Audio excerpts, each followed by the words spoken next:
The wine glass stopped halfway to Sarah's lips. The question hung in the air between them like smoke, refusing to dissipate. "Do you love him?" Michael asked again, his voice eerily calm. "Patrick."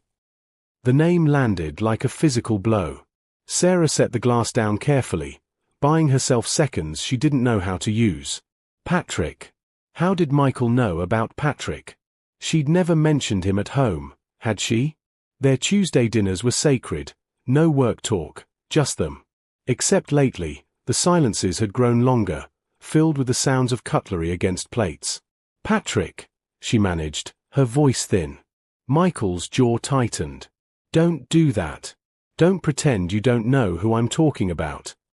Sarah's mind raced backward through months of conversations, trying to remember if she'd slipped, if Patrick's name had escaped her lips during some mundane recap of her day. But she knew it hadn't. She'd been so careful. Not because there was anything to hide, there wasn't, not really, but because explaining Patrick felt impossible. How do you explain someone who understands the parts of you that your own husband has stopped asking about? "He's my co-worker," she said, the truth feeling insufficient even as she spoke it. "How do you even know his name?" Michael pulled out his phone and placed it on the table between them. The screen showed her message history, screenshot after screenshot. Sarah's stomach dropped. She recognized the conversations immediately, the late-night messages about the Miller project, the shared frustrations about corporate politics, the inside jokes that had developed their own language. Innocent individually, but together they formed something else. A mosaic of intimacy she hadn't realized she was creating. "Your laptop," Michael said flatly. "You left it open last week. I was just going to close it, but I saw a message pop up. From Patrick." He said the name like it tasted bitter. Something about missing your perspective in the meeting. With a smiley face. His laugh was hollow. A fucking smiley face at 10:30 at night. Sarah felt the room tilting.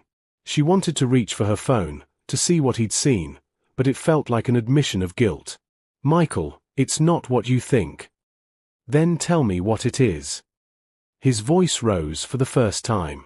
"Tell me why you're texting another man about your dreams, your frustrations, your thoughts at midnight when I'm lying in bed next to you thinking you're asleep. Tell me why he knows you stopped drinking coffee because it was making you anxious, when I didn't even notice you'd switched to tea.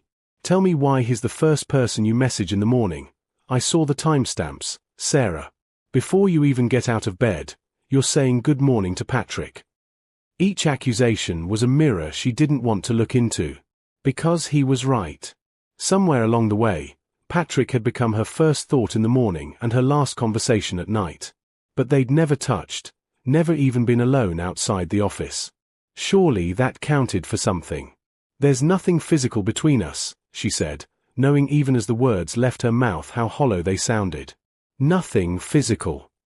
Michael repeated the phrase like he was testing its weight. "You know what I read? You told him about your mother's death. About how you felt when she died. You told him things you never told me, Sarah.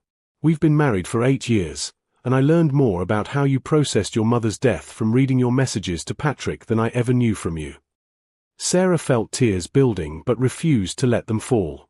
He was right again. She had told Patrick about the guilt she carried, about the last argument she'd had with her mother before the stroke, about the way grief felt like drowning in slow motion. She'd told Patrick because he'd asked. More than that, he'd listened without trying to fix it, without telling her to move on or focus on the good memories. He'd just been there, in the way Michael had stopped being years ago. "When did we stop talking?" she whispered. "I don't know," Michael said, his anger cracking to reveal something more painful underneath. "But apparently you found someone who would." Michael hadn't planned to become the kind of husband who checked his wife's messages. For 8 years, he'd prided himself on their trust, on the foundation they'd built. Even when his brother had warned him about Sarah working late, about office relationships, he'd laughed it off. Sarah wasn't like that. They weren't like that. The previous week, he'd just wanted to close her laptop. The message notification had appeared in the corner of the screen. "Patrick, can't wait to hear your thoughts on the Riverside proposal. You always see angles I miss." It was the casual intimacy of it that made his finger pause over the touchpad instead of closing the lid. "You always see angles I miss." The kind of compliment he used to give Sarah, back when they talked about more than grocery lists and whose turn it was to call the plumber. One message turned into 10. 10 into 100. He'd sat at the kitchen table until 3 in the morning, reading through months of conversations. At first, he'd searched for evidence of an affair, suggestive language, plans to meet, anything overtly romantic. But he found something worse. He found a relationship. Patrick knew Sarah was allergic to artificial cherry flavoring. Michael had forgotten that detail years ago. Patrick knew she was rereading The Remains of the Day because the themes of missed opportunity haunted her. Michael hadn't even known she was reading it. Patrick knew she'd been passed over for the creative director position and was questioning her entire career path. Michael had asked about work that night, and she'd said it was fine. The messages revealed a Sarah he'd lost touch with. Thoughtful, vulnerable, witty. She sent Patrick articles about architecture and urban planning, topics she'd been passionate about in college but had stopped mentioning at home. She shared song lyrics that moved her. She admitted fears about aging, about whether she'd wasted her creative potential, about wondering who she'd become. Michael had read it all with a growing knot in his chest. There was no sex, no romance in the traditional sense. But there was something perhaps more threatening, genuine connection. Patrick saw Sarah. More than that, Patrick was curious about Sarah in a way Michael realized he'd stopped being somewhere along the way. He remembered the exact moment he decided to confront her. It was a message Sarah had sent at 2 in the morning. "Can't sleep. Keep thinking about what you said about courage being the willingness to be misunderstood. I've spent so long trying to be understood that I forgot how to be brave." Patrick's response had come minutes later. "You're braver than you think. I see it every day." Michael had closed the laptop then, his hands shaking. He didn't see it. Hadn't seen it in years. When had he stopped looking? Now, sitting across from Sarah at their dinner table, he watched her face cycle through emotions. Shock, fear, defensiveness. She looked younger in her panic, reminding him of the woman he'd married.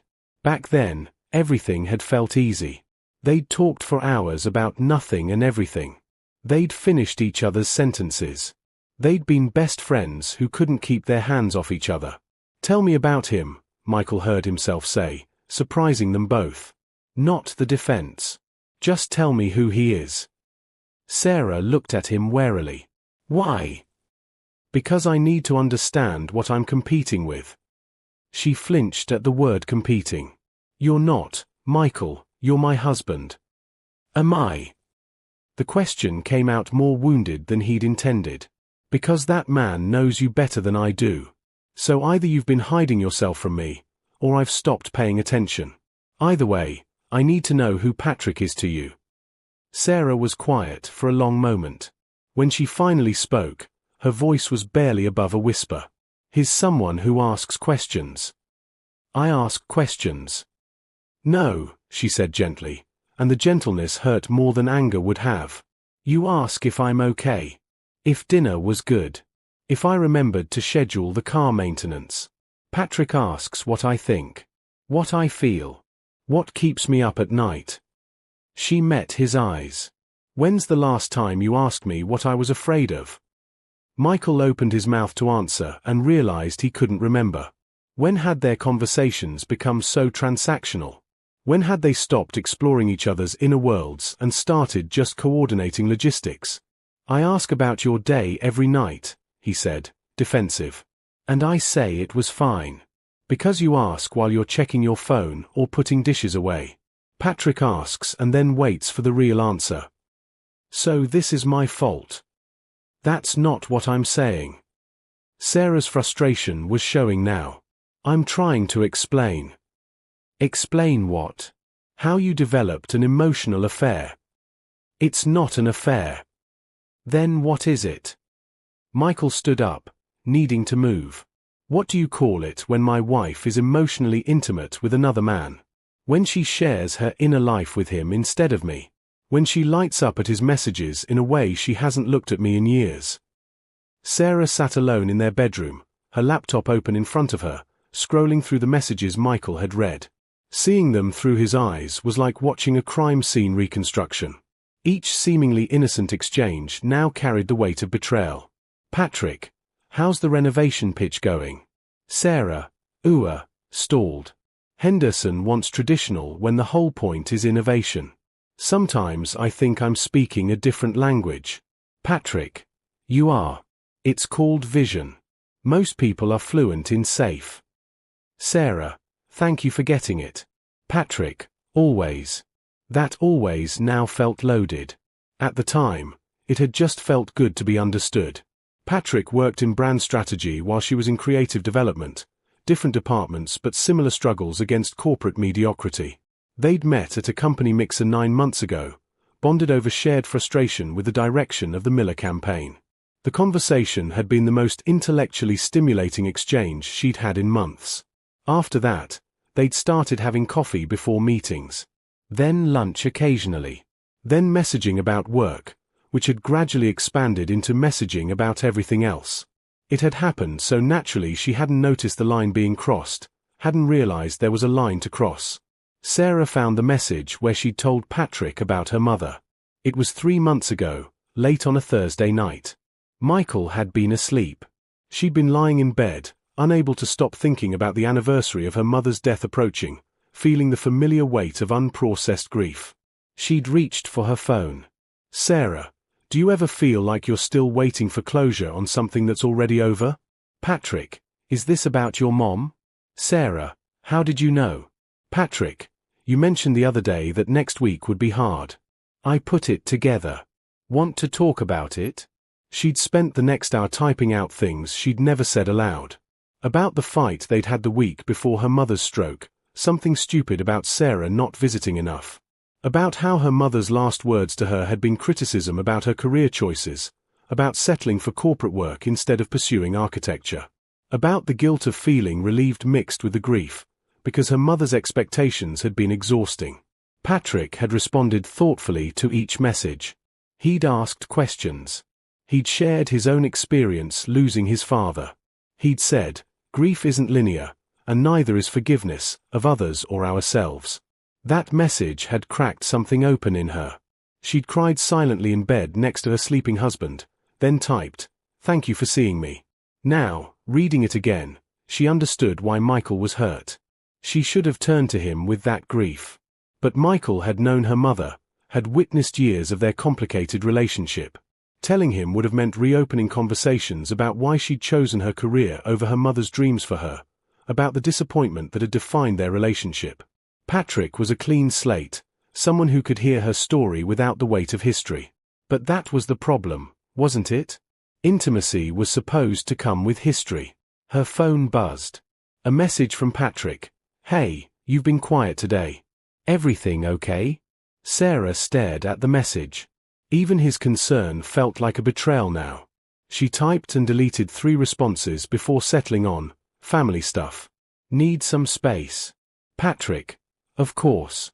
I'm here if you need anything. She turned off her phone. Downstairs, she could hear Michael moving around in the kitchen. The familiar sounds of him loading the dishwasher, his nightly routine. How many nights had she sat upstairs messaging Patrick while Michael cleaned up alone?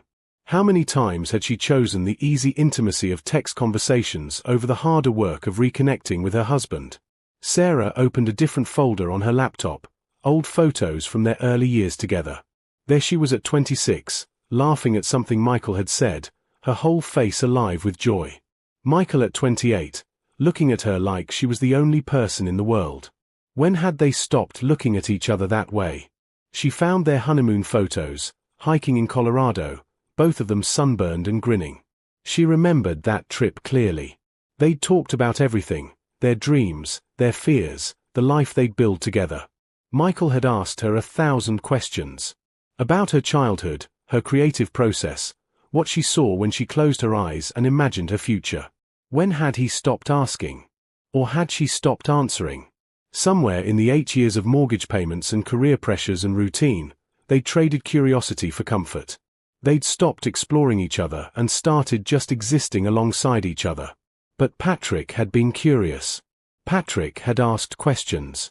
And she'd been so starved for that attention that she'd poured herself into those conversations without considering the cost. A knock on the bedroom door. Michael's voice, careful, "Can I come in?" Sarah closed the laptop. "Yes." He entered but didn't sit, hovering near the doorway like he wasn't sure he was welcome in his own bedroom. The uncertainty in his posture broke something in her. "I didn't mean for this to happen," she said. "I know." His voice was tired. "But it did." Michael couldn't sleep. He'd taken the guest room, unable to lie next to Sarah while his mind replayed the messages. It was past 3 in the morning, and he was staring at the ceiling, trying to pinpoint the exact moment his marriage had started cracking. Was it 2 years ago, when he'd taken the promotion that required 60-hour weeks? Sarah had said she was proud of him, that the extra money would help with their goals. But maybe she'd also been saying she felt abandoned. He'd been so focused on providing, on being the responsible husband, that he'd stopped being the present one. Or was it even earlier?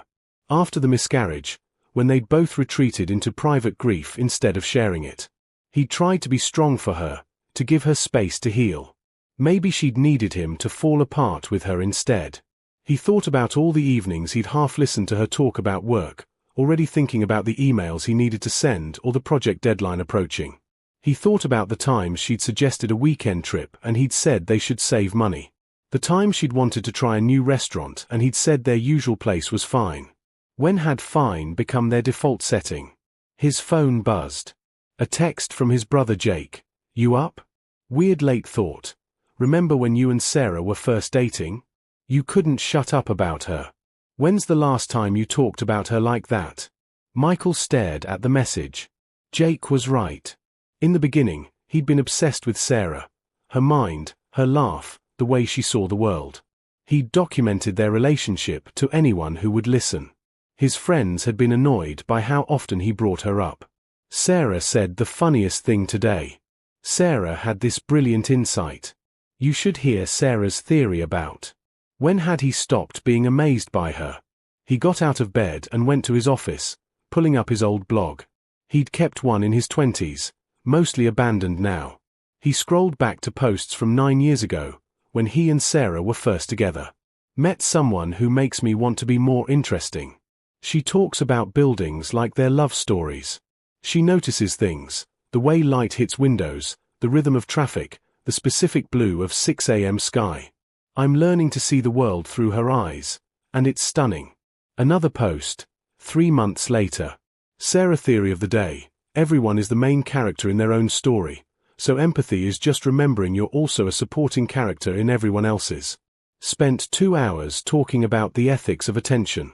This is what falling in love feels like, wanting to know everything about how someone's mind works. Michael felt his throat tighten. He'd been so fascinated by her, so eager to understand her perspective. When had he decided he already knew everything there was to know? When had he stopped being curious? He heard footsteps on the stairs.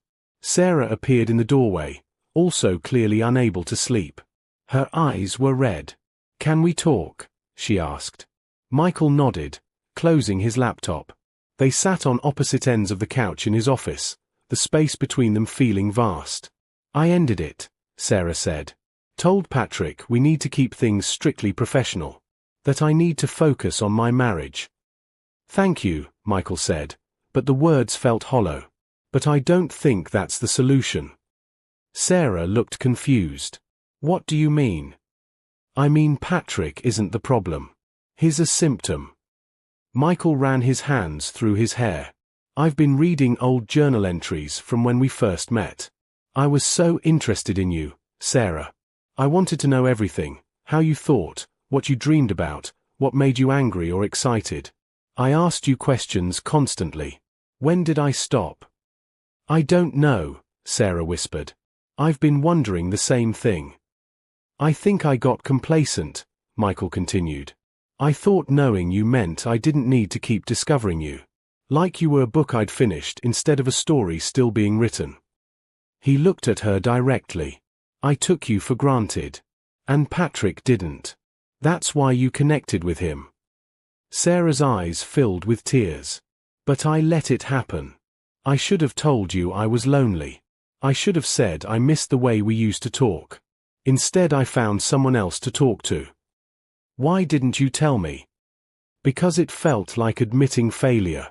Like saying, remember when you used to care about my inner life, would be an accusation. So I just adapted. Got used to us being practical partners instead of intimate ones. She wiped her eyes. And then Patrick showed up, and it was so easy. No history to navigate, no patterns to break. Just fresh attention from someone who found me interesting. You are interesting, Michael said fiercely.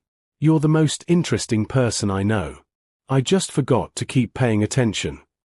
They sat in silence for a moment. I love you, Sarah said quietly. I need you to know that. What happened with Patrick, it was about what I was missing in myself, in us. But I never stopped loving you. I love you too, Michael said. But I don't know if love is enough right now. The marriage counselor's office was aggressively neutral. Beige walls, generic landscape paintings, a shelf of self-help books with titles about communication and healing.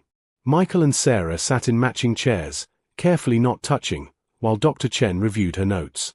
So, Dr. Chen said, looking up, you've been coming here for 6 weeks now. How are you both feeling about the progress? Michael glanced at Sarah. They'd established rules after that first terrible night, complete transparency with phones and computers, weekly check-ins about their emotional state, dedicated time together without distractions.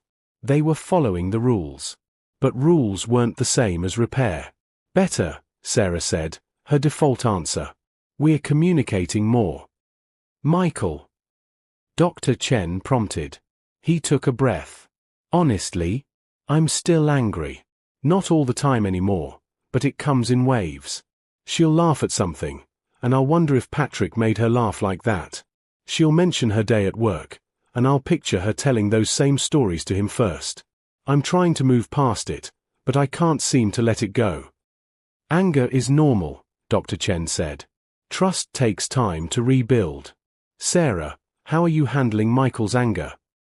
I understand it, Sarah said carefully. I deserve it. But sometimes it feels like I'm being punished indefinitely. Like no matter what I do, it won't be enough to earn forgiveness. Do you want forgiveness? Dr. Chen asked. Of course I do. Then let's talk about what that would look like.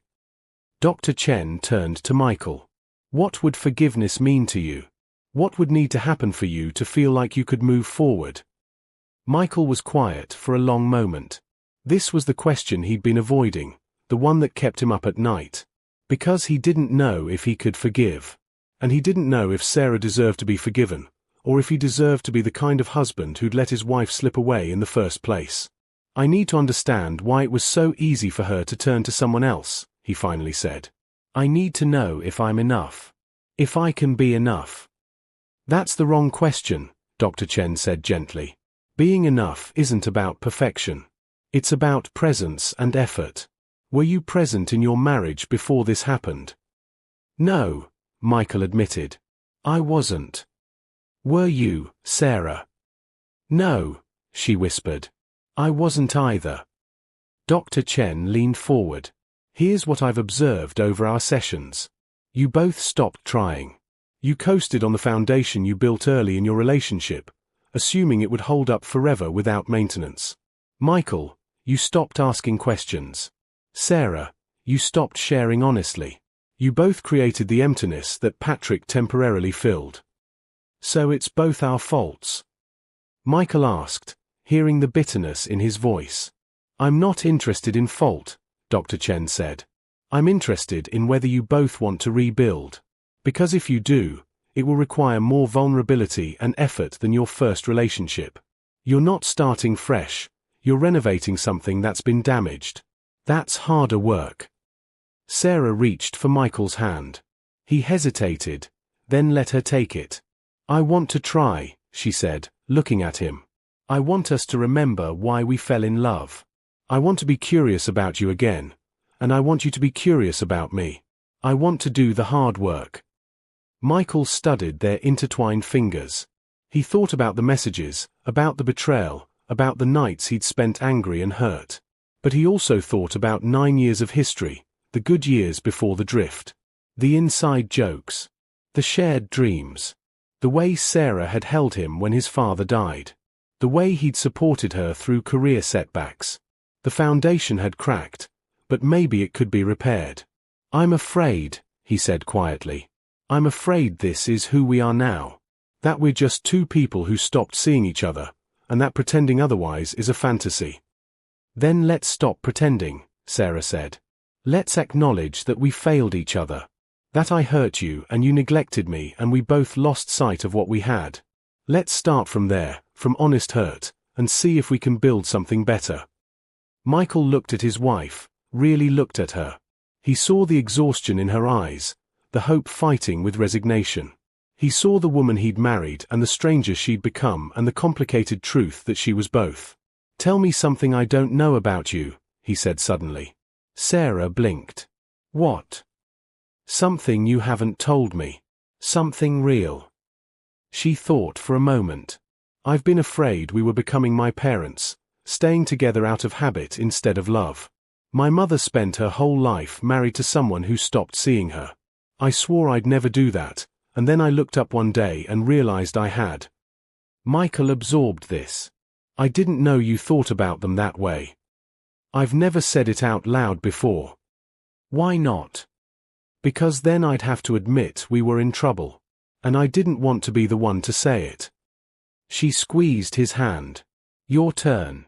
Tell me something I don't know." Michael took a breath. "I read your messages with Patrick because I was looking for proof that I'd lost you. And when I found it, part of me was almost relieved. Because then it would be your fault we'd fallen apart, not mine. And now? Now I know it's both our faults. And that's harder to face." Dr. Chen watched them silently, letting the moment settle. "What do we do now?" Sarah asked, not to the therapist, but to Michael. He didn't have an easy answer. The hurt was still there, a weight he carried. But so was something else, a flicker of the curiosity that had drawn them together in the first place. Maybe that was enough to start with. "We keep talking," he said finally. "We ask questions. We pay attention. We do the work of falling in love again, even though it's harder this time." He paused. "And we see if what we rebuild is stronger than what we lost." Sarah's eyes shimmered with tears. "Can you forgive me?" Michael considered the question, really considered it. Could he? The betrayal still stung. The images of her emotional intimacy with Patrick still haunted him. But he also recognized his own culpability, his own slow withdrawal from their marriage. "I don't know yet," he said honestly. "But I want to try." "That's something, isn't it?" "That's everything," Sarah said. They sat there, holding hands in the neutral office, two people choosing the hard path of rebuilding over the easy path of walking away. The outcome was uncertain. The hurt was real. But for the first time in months, they were seeing each other clearly, and choosing to stay anyway. Outside the office window, the city moved on, indifferent to their small human drama. But inside, something shifted. Not healing, not yet. But the beginning of it, the acknowledgement that they'd both failed, that they both wanted to try again, that love wasn't just a feeling but a choice made daily. Michael squeezed Sarah's hand. She squeezed back. It wasn't a happy ending. It was just a decision to keep going. And for now, that was enough.